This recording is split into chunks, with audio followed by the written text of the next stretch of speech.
Back talking with the Columbia Cougars head coach, Bob Burchard, 25th season, quite a memorable one. Obviously, Columbia College earlier in the year, the 600 wins for your resume here at Columbia College, and then the team just keeps on winning. And now you sit and you look at the big stage in Kansas City, one of the most exciting basketball tournaments there is. I think as we get closer to this tournament, more and more people are asking a lot of questions about the Columbia College Cougars. As I mentioned, my coworkers, they got to their first game, and everybody's wanting to know, okay, what's the deal in this tournament with the number of games in less than a week, basically.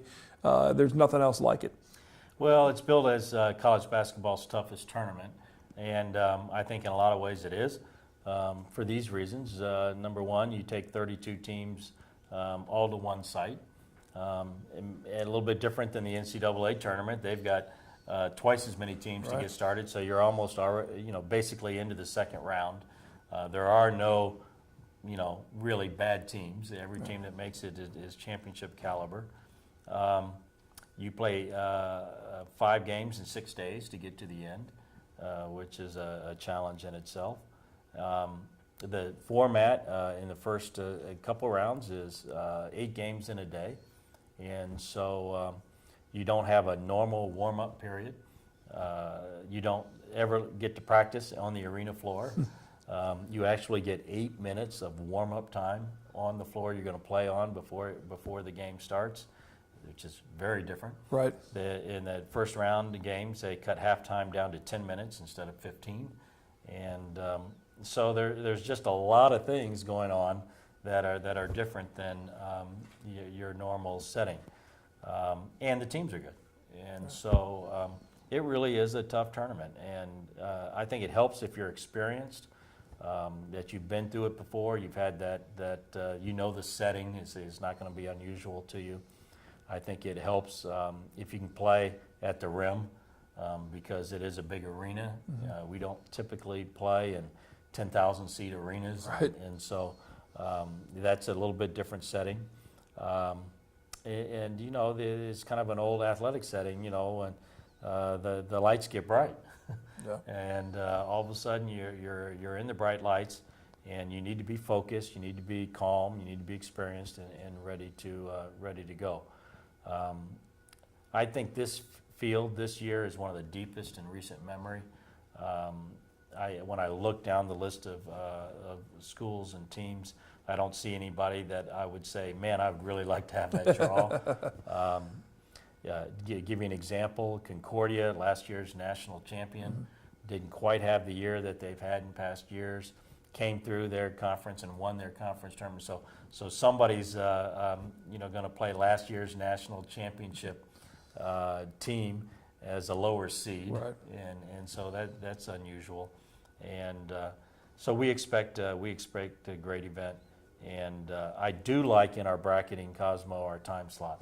I think that's probably the biggest thing that stuck out to me. That was one of the first things besides the possibility of opponents, and I think that's everybody's natural reaction when you get a bracket in front of you is to follow that train to go through and see who you might have to play in a round or two later. But the fact that you're pretty consistent in that 7, 8 o'clock, 6:30 time frame all the way through, some of the games can be, as late as almost 9:40, 9:45 before they start, depending on other games in overtime periods and so on and so forth. So that aspect of it is big, and the brackets are all up at ColumbiaCougars.com. You can see the experience, and really polar opposite from the Ride the Wave team, the blue and white team mentality that you took in a battle in 2009 and ran it all the way to the championship game. You guys pulled the upset off McKendree in the conference tournament, and then got hot, and there was a ton of upsets in that tournament. And now this year, you go in, and right at the top of the bracket, there's number 1 next to Columbia College.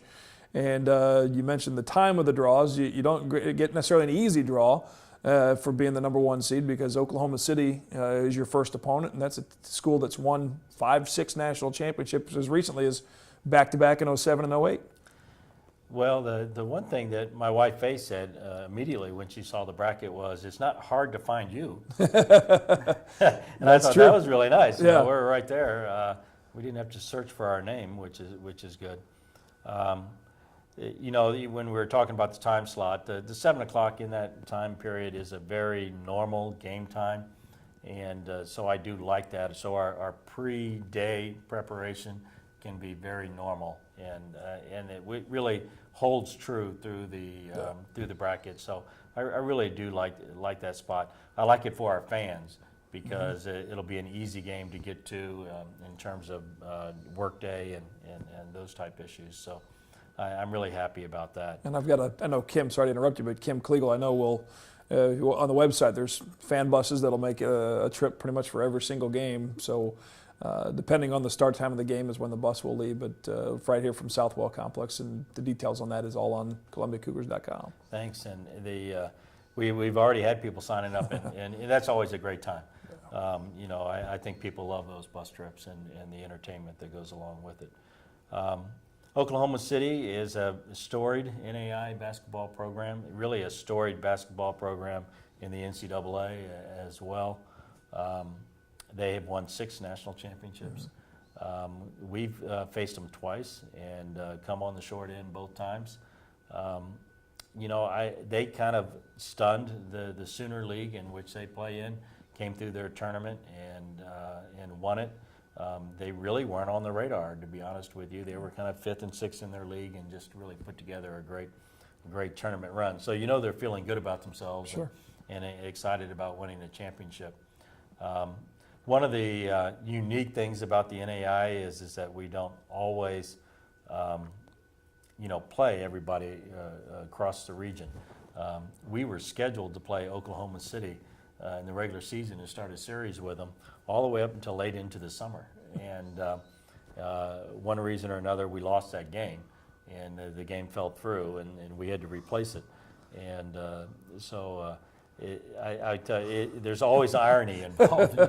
Okay, we lost that game, so now we get to play it in March as well. So we are looking forward to playing them, and I think it's going to be really good for our guys to play a team of that caliber and of that name recognition in the first round. Yeah, they beat number 4. John Brown was number 4 in the final at the end of the year in the last poll, at least that were in the lead in their conference, and so obviously they're swinging for the fences, and they're red hot coming in. And as far as style of play, I know they got a couple guards and some Chicago kids that are running up and down the court and ready to.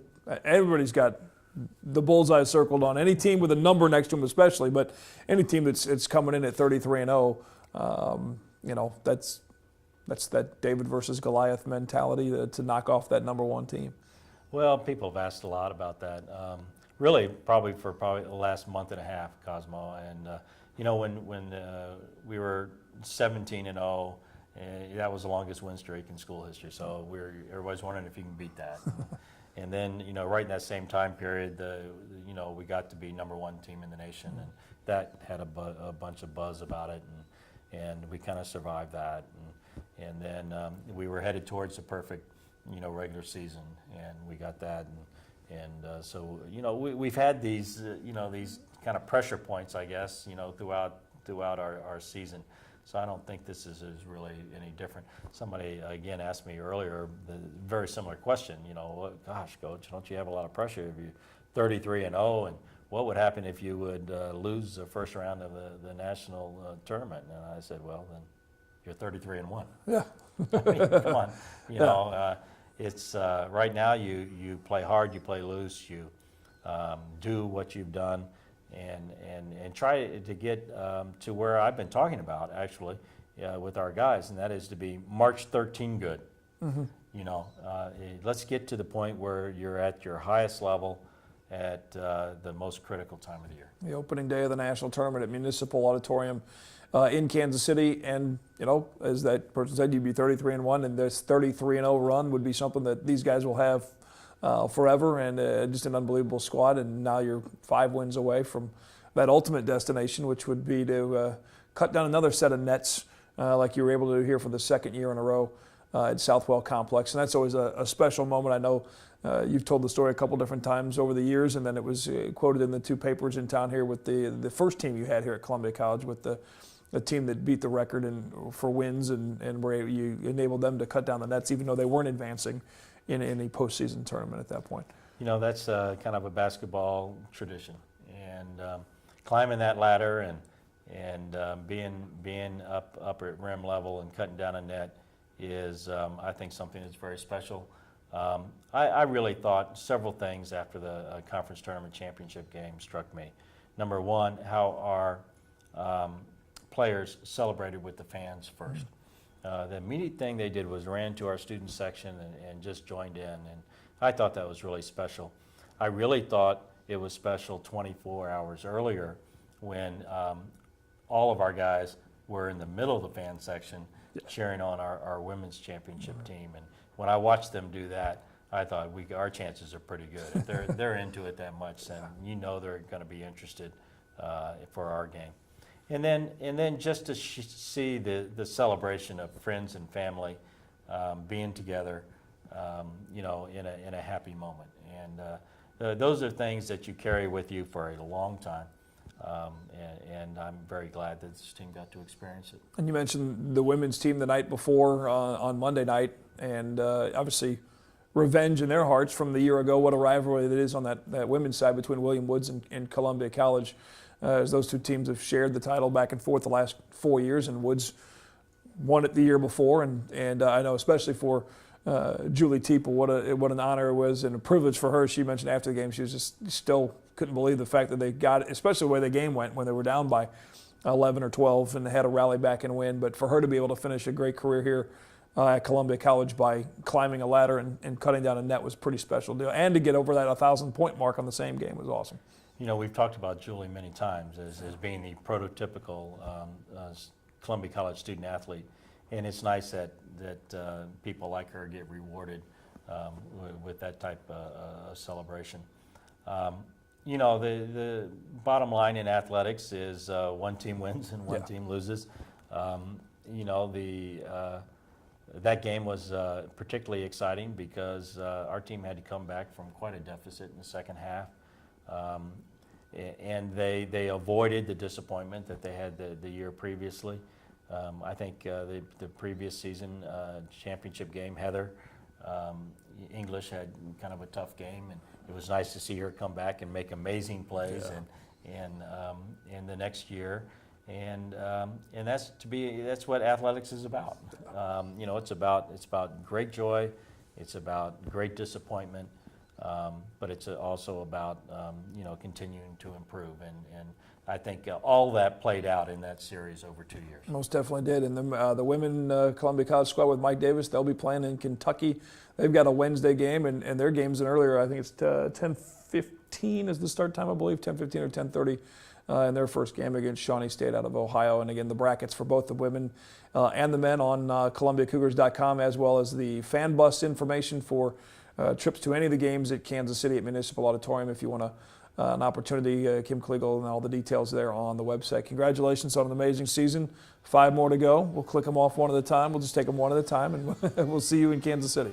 Thanks, guys. All right, Bob Burchard, Columbia College Cougars, your AMC champs for 2013, the #1 team, and off to the national tournament in Kansas City. Thanks for watching Cougar Coaches Show here on Mediacom Channel 22.